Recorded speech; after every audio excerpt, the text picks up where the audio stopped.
So అందుకే సాక్షి అన్న మీ పేరేంటో చెప్పండి అబ్బా. నాయుడు గారు ఆయన సమాధానం చెప్పాలి. నాయుడు గారిని అడగండి. ఆ 26 రోజుల నుంచి ఆయన ప్రింట్ చేశాడు కదా, ఆ 26 రోజుల్లో ఒకే ఒక రోజు నేను విశాఖపట్నంలో ఉన్నా. సార్ చెప్పండి సార్. నాయుడు గారు అడగండి, నో ప్రాబ్లం. ఒక్క నిమిషం అమ్మా, నో ప్రాబ్లం. Good question. ఇంత తమ్ముడు భయపడుతున్నావా? ఏం లేదు కదా. నేను రెడ్ బుక్ గురించి ఏం చెప్పానమ్మా పబ్లిక్ మీటింగ్ లో? ఏ అధికారులైతే చట్టాన్ని ఉల్లంఘించి ప్రజల్ని కార్యకర్తలు ఇబ్బంది పెట్టారో వాళ్ళని వదిలిపెట్టనన్నా.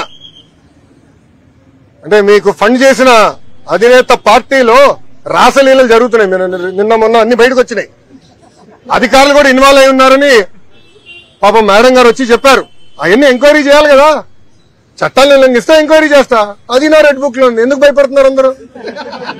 నాది రాజారెడ్డి రాజ్యాంగం కాదు స్వామి. నన్ను ఆపేదానికి మీ ఇన్వెస్టర్ జగన్మోహన్ రెడ్డి గారు ఆనాడు జియో 1 తీసుకొచ్చాడు.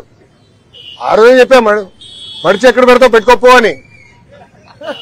అదే జగన్మోహన్ రెడ్డి గారు ఈ రోజు రాష్ట్రంలో ఎక్కడ తిరగాలి వెళ్తున్నారు. Z+ కేటగిరీ సెక్యూరిటీ ఇచ్చి మరి పంపిస్తున్నాం ఆయన్ని. ఇంకేం కావాలి ఆధారాలు నీకు?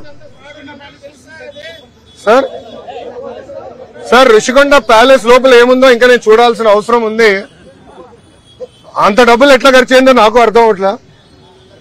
అంటే ఒక టబ్బు 30 లక్షలు అంటున్నారు. ఇట్లా అనేక వార్తలు వచ్చినాయి. నేను ఫోటోలు చూశాను, వీడియోలు, అంటే మీరే వెళ్ళి వీడియోలు తీశారు. అక్కడ ఛాంబర్ ఉన్నట్టుంది ముఖ్యమంత్రి గారు. అదే దాదాపు ఒక 2 నుంచి 3 వేల స్క్వేర్ ఫీట్ ఉంటుంది అనుకుంటా ఒక్క రూమ్. అంత అవసరం లేదు ముఖ్యమంత్రి గారు, అంత రూమ్ అవసరం లేదు. నాకు కొంత అవగాహన ఉంది ఆ సబ్జెక్ట్ మీద.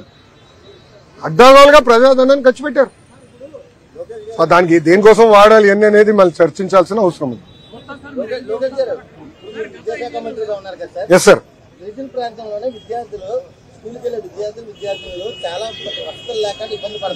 అవును అవునండి. అవునండి. మీరు చూస్తే గత ప్రభుత్వం ఒక కార్యక్రమం చేపట్టి దాదాపు 9,000 కోట్ల రూపాయలు ఖర్చు పెట్టారు. 5 సంవత్సరాల్లో 10 లక్షల మంది విద్యార్థులు ప్రభుత్వ పాఠశాలలకి వెళ్లకుండా తగ్గిపోయారు. అంటే 45 లక్షల నుంచి ఇప్పుడు 35 లక్షలు పడిపోయింది.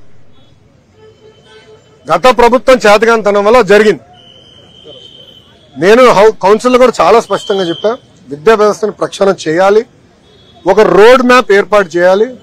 5 సంవత్సరాల్లో ఏమేం చేయబోతుందో చాలా స్పష్టంగా చెప్తాను. అది ప్రజల ముందలు పెడతా, మన టీచర్ సంఘాలు, ఉపాధ్యాయుల సంఘాల ముందలు పెడతా. అందరూ అభిప్రాయాలు తీసుకున్న తర్వాత అమలు చేస్తా. 4 సంవత్సరాలు నాణ్యమైన విద్య ఎట్లా అందించాలి. అదేవిధంగా గతంలో అనేక జియోలు ఇచ్చి ప్రభుత్వ విద్య పిల్లలకి దూరం చేస్తున్నారు. దాంట్లో భాగంగా కొన్ని పాఠశాలలు కూడా మూసేశారు.